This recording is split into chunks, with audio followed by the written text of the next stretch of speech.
ဒီပြည်တော်စုသမ္မတမြန်မာနိုင်ငံတော်မှာနေထိုင်ကြဖို့တော့တိုင်းသားအပေါင်းပြည်သူပြည်သားအပေါင်းအားလုံးတို့ခင်ဗျာကျွန်တော်ဟာမြန်မာနိုင်ငံရဲတပ်ဖွဲ့ရန်ကုန်တိုင်းဒေသကြီးမြောက်ပိုင်းခရိုင်ထန်းတွင်မြို့နယ်၌ချုပ်ရှင်မောင်းတာဝန်ထမ်းဆောင်နေသောပိုးပိုင်းအမှတ်လ15930ရဲတပ်ချက်ကြီးအောင်ထိုက်ဖြစ်ပါတယ်ကျွန်တော်ဟာမြန်မာနိုင်ငံရဲတပ်ဖွဲ့ကို1992ခုနှစ်17လပိုင်း16ရက်နေ့မှာစတင်ဝင်ရောက်ခဲ့ပြီးယနေ့2001ခုနှစ်ဆိုရင်ကျွန်တော်တပ်ဖွဲ့တွင်ဖြတ်သန်းသောသက်တမ်းမှာ22ခုနှစ်တည်တည်ရှိခဲ့ပါပြီ။ယနေ့ကျွန်တော်ဒီမြန်မာနိုင်ငံရဲတပ်ဖွဲ့တွင်နေထိုင်ပြီးကာလတခြားတပ်ဖွဲ့မှပြည့်ရသောအမင်းနှင့်တာဝန်များအားအတက်နိုင်ဆုံးခြေပုံစွာထမ်းဆောင်ခဲ့ပါသည်။ကျွန်တော်တို့ရဲတပ်ဖွဲ့ဝင်များသည်ယနေ့2001ခုနှစ်ဖေဖော်ဝါရီလ1ရက်နေ့၌တပ်မတော်ကြီးကဲမှနိုင်ငံတော်အာဏာရရအားသိသိပြီးသည့်နောက်ကျွန်တော်နိုင်ငံတော်ပြည်သူ့မှရွေးချယ်တင်မြှောက်ထားသောနိုင်ငံတော်သမ္မတကြီးနိုင်ငံတော်တိုင်ပင်ခံနှင့်အစိုးရအဖွဲ့ဝင်လူကြီးများပေါင်းအားလုံးတို့အားဖန်ဆီးထိန်းသိမ်းပြီးနိုင်ငံတော်အုပ်ချုပ်ရေးအာဏာအရရက်ကိုဖေဖော်ဝါရီလ1ရက်နေ့မှတာဝန်ယူခဲ့ရာပြည်သူများမှမကျေနပ်သည့်အတွက်စစ်အုပ်ချုပ်ရေးအားနာကြီးနေကြသည့်အတွက်ဆန္ဒပြမှုများဖြင့်မျိုးတော်လှန်တိုက်ပွဲဝင်နေကြပါသည်အခုလိုတိုက်ပွဲဝင်နေသောညာလဲကျွန်တော်ဒီမြန်မာနိုင်ငံရဲတပ်ဖွဲ့အားနှစ်ပေါင်း30လောက်ခဲ့သည့်တန်ရောစဉ်တစ်ခုမြန်မာနိုင်ငံရဲတပ်ဖွဲ့ပေါ်တွင်ချစ်ခင်သောတံမိုးထားသောစိတ်များဖြင့်ဆက်လက်တာဝန်ထမ်းဆောင်ခဲ့သောညာလည်းပဲဒီနိုင်ငံတော်စစ်ကောင်စီ၏ပြည်သူများပေါ်လောက်ရပေါင်း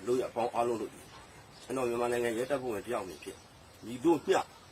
တိခံနိုင်စွမ်းမရှိသေးတာတကြောင်ဒီနေ့9ရက်နေ့သူတွေဖြစ်စဉ်များ22ရက်နေ့ဖြစ်စဉ်များဒီနေ့28ရက်နေ့ဖြစ်စဉ်များအပေါင်းအားလုံးလို့နိုင်ငံတော်အစိုးရနှင့်နိုင်ငံရဲတပ်ဖွဲ့ဝင်တပ်မတော်သားများအပေါင်းအားလုံးတို့ဥပဒေနှင့်လွန်ကျူးသောလုပ်ရများကျွန်တော်လုပ်ခဲ့သည့်အတွေ့အကြုံများကျွန်တော်သိထားသည့်ဥပဒေများဖြင့်လုံးဝလာလာကြီးစန့်ကျင်နေပါသည်ကျွန်တော်ဒီတပ်ဖွဲ့ပေါ်တန်ရောတဲ့အင်မတန်ကြီးမား၍ဖေဖော်ဝါရီလ1ရက်နေ့မှဒီနေ့28ရက်နေ့ရောက်တဲ့အထိတိတ်မိတ်လုပ်ခဲ့တော့ညာလည်းပဲဒီနေ့ကျွန်တော်ကြီးစိတ်အစဉ်လို့ဒီကျွန်တော်ကြီးနှလုံးသားလို့ဒီပြည်သူပေါ်တက်စာဖောက်တဲ့ကဲ့သို့ခံစားနေရသည်ဖြစ်သည့်အတွက်ဒီနေ့မှစ၍ဒီနေ့မတ်လ1ရက်နေ့မှစ၍ပြည်သူလိုလားသောပြည်သူလိုချင်သောပြည်သူနှင့်အတူဒီနေ့စစ်ကောင်စီ၏အုပ်ချုပ်မှုအောက်ကရုံးထွက်ခါပြည်သူနှင့်အတူရက်တည်နေဟုတန်လိမ့်ထန်ချလိုက်ပြီဖြစ်ပါသည်ဒါကြောင့်မလို့နိုင်ငံဝန်ထမ်းများပြုလုပ်နေသည့် CDM ခေါ်သောနိုင်ငံဝန်ထမ်းများတပိတ်အားဒီနေ့မှစရကျွန်တော်ပူပေါင်းပါဝင်ဆောင်ရွက်လိုက်ပါသည်မှတ်ချက်အနေနဲ့ကျွန်တော်ပြောလိုတာကကျွန်တော်ဒီဖေဖော်ဝါရီလ1ရက်နေ့မှယနေ့28ရက်နေ့ထိပြည်သူဘက်က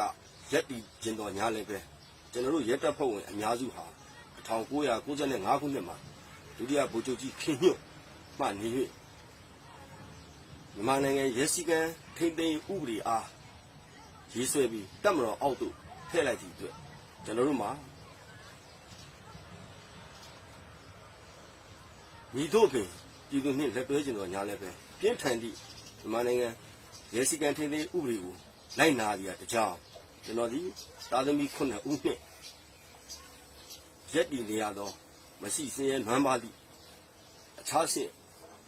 ဝန်ထမ်းတယောက်ဖြစ်၍စာဝန်တွေများအကျဉ်းချင်းစဉ်းစားသုံးသပ်ခဲ့ခြင်းကျွန်တော်ရရှိသောလစာ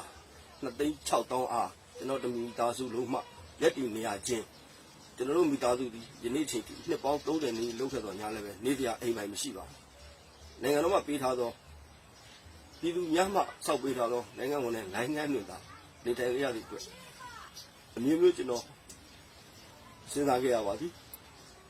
ကျွန်တော်ယခုလုပ်ရဖေဖော်ဝါရီလ1ရက်နေ့မှာဖေဖော်ဝါရီလ28ရက်နေ့ထိတည်တည်ချာချာအနုလိုပုလိုစဉ်းစားသည့်အခါလုတ်တင်လုတ်ထိုက်သည့်အလုပ်ကိုလုတ်ပြီးဟုခံယူ၍ဒီနေ့မတ်လ1ရက်နေ့မှာစရကျွန်တော်ပြည်သူဖြစ်ချင်သော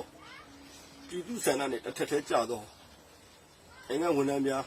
တပိတ်ကိုဒီနေ့မှစရပူပေါင်းပါဝင်ဆင်နွှဲလိုက်ပြီးရေးတော်ကိုအောင်ရမည်ရေးတော်ကိုအောင်ရမည် ရေးတော်ပုံအောင်ရမည်